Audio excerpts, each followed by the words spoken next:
pemeluk Wahabi di Indonesia hari ini betul-betul seperti kehilangan induknya ketika Saudi sudah sadar dengan beberapa kesalahan konsep-konsep ajaran Wahabi yang paling dasar. Pemeluk Wahabi di sini justru berusaha bertahan dengan ajaran-ajaran yang sebenarnya sudah tumbang perlahan di negara kelahirannya sendiri. Yang terjadi kemudian adalah keterombang-ambingan dari beberapa pemeluk Wahabi hari ini di Indonesia. Mengapa saya agak sedikit memberikan gambaran ini tentang Wahabi? Bahwa penyebab aksi-aksi kekerasan di seluruh dunia yang mengatasnamakan Islam, salah satu penyebab utamanya adalah ajaran Wahabi yang anti terhadap perbedaan, yang gelisah oleh berbagai perbedaan, yang cenderung menghakimi keyakinan-keyakinan orang lain yang berbeda.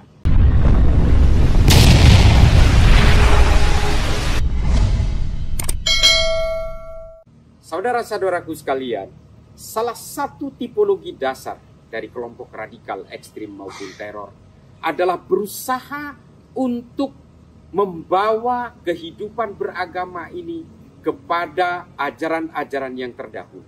Selalu memaksakan seolah-olah ajaran yang paling benar dalam beragama ini adalah bahwa orang harus betul-betul menggunakan masa lalu sebagai referensi yang paling ideal. Dan ketika referensi yang paling ideal itu seolah-olah ditinggalkan, orang akan merasa bahwa ini tidak otentik lagi dengan kehidupan beragama. Tidak orisinil lagi dengan berbagai ajaran-ajaran agama. Saudara-saudaraku sekalian, di dalam Islam ada konsep yang namanya rahmatan lil alamin. Artinya apa? Agama Islam harus betul-betul selaras dengan peradaban manusia. Agama Islam harus bisa mengawal berbagai peradaban manusia yang terakselerasi dengan logikanya sendiri. Kalau kita ingin memaksa kehidupan beragama ini untuk kembali ke masa lalu, sementara zaman ini berubah cepat, berjalan cepat, maka kita akhirnya mengalami benturan-benturan peradaban manusia. Oleh karena itu, kelompok-kelompok radikal selalu ingin membawa kehidupan sosial, politik, ekonomi, budaya maupun beragama hari ini kepada masa lalu. Saudara-saudaraku sekalian, beragama bukan berarti menghentikan peradaban manusia. Kita juga tidak boleh mundur kepada abad-abad awal. Kita boleh memegang teguh kepada ajaran-ajaran agama yang bersumber dari abad-abad lampau. Tapi untuk urusan kehidupan sosial, politik, ekonomi, dan seterusnya, kita harus betul-betul berselaras dengan peradaban manusia.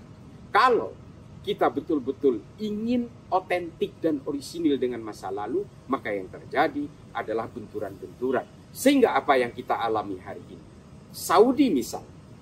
Saudi jelas-jelas, Pangeran Muhammad bin Salman dalam pidatonya di depan pemimpin Liga Arab, dia mengatakan bahwa ini adalah perang saya.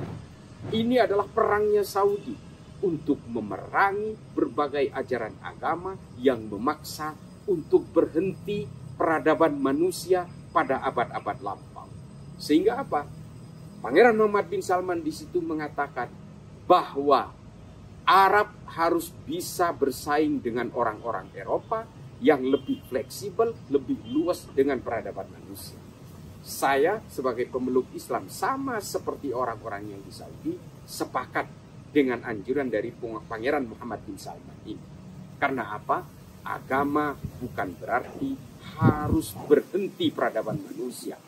Agama bukan berarti sebuah instrumen dari Tuhan untuk memundurkan peradaban manusia. Agama diturunkan oleh Tuhan untuk mengawal peradaban manusia supaya tidak menjauh dari konsep-konsep ketuhanan. Oleh karena itu, kalau kemudian hari ini kita cenderung membid'ah-bid'ahkan yang lain, menghakimi orang lain sebagai orang yang sudah tidak otentik lagi, menganggap ajaran orang lain sudah terkontaminasi oleh ajaran-ajaran lain, ini sebenarnya menyalahi dari fungsi agama sebagai pengawal dari peradaban manusia. Di dalam Islam terutama, yang menganggap Islam sebagai agama yang rahmatan lil alamin, maka kalau kita ingin memandangkan peradaban, kita sama saja dengan memangkas fungsi Islam sebagai agama yang harus menjadi rahmatan lil alamin sampai hari kiamat.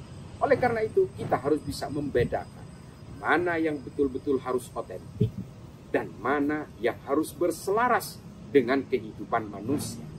Ada faktor-faktor yang sifatnya thawabit atau prinsip, ada juga yang sifatnya mutaghayyirat yang harus betul-betul lentur dan fleksibel dengan peradaban manusia.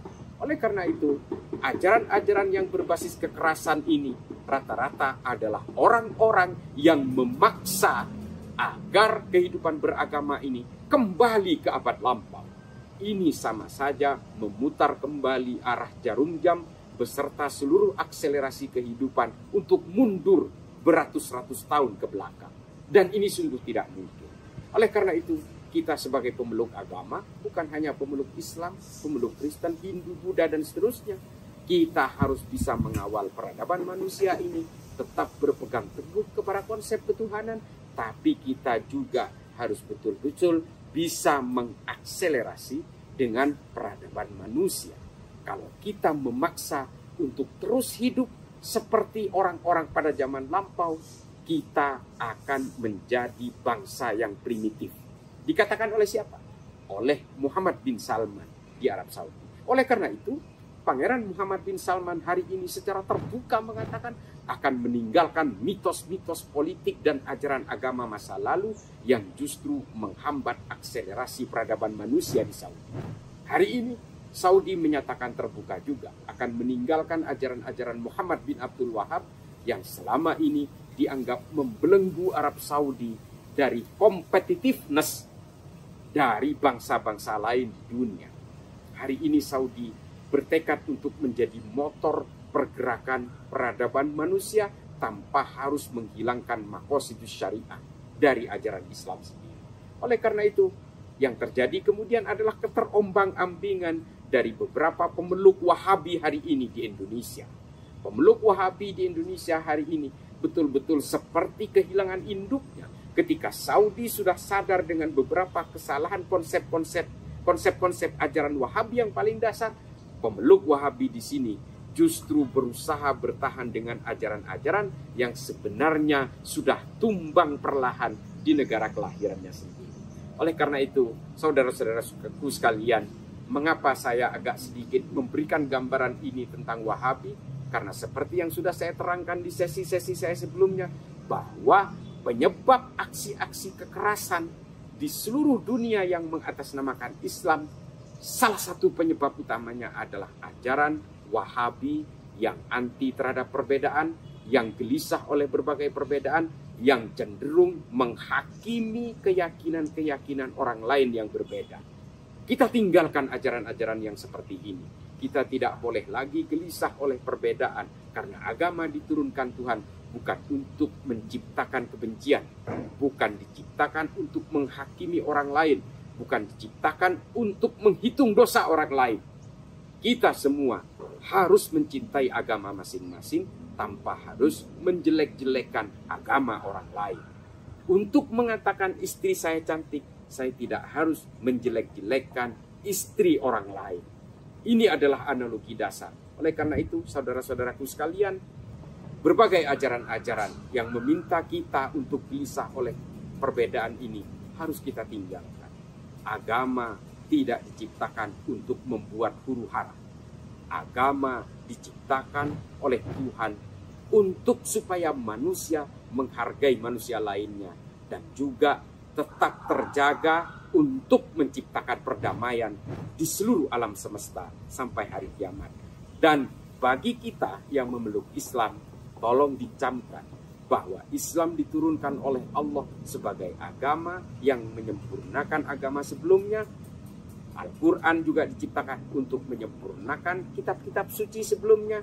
Dan Islam diciptakan untuk supaya manusia berpegangan kepada akhlakul karimah dan supaya Islam bisa menjadi agama yang rahmatan lil alamin. Kalau dari hari ini Islam dibawakan dengan kebencian dan caci maki, Islam akan gagal menjadi agama yang rahmatan lil alamin. Ini tugas kita semua. Demikian juga dengan pemeluk agama lain. harus menjaga fungsi agama masing-masing sebagai bejana untuk menciptakan kedamaian dan menjaga kemanusiaan di muka bumi. Terima kasih.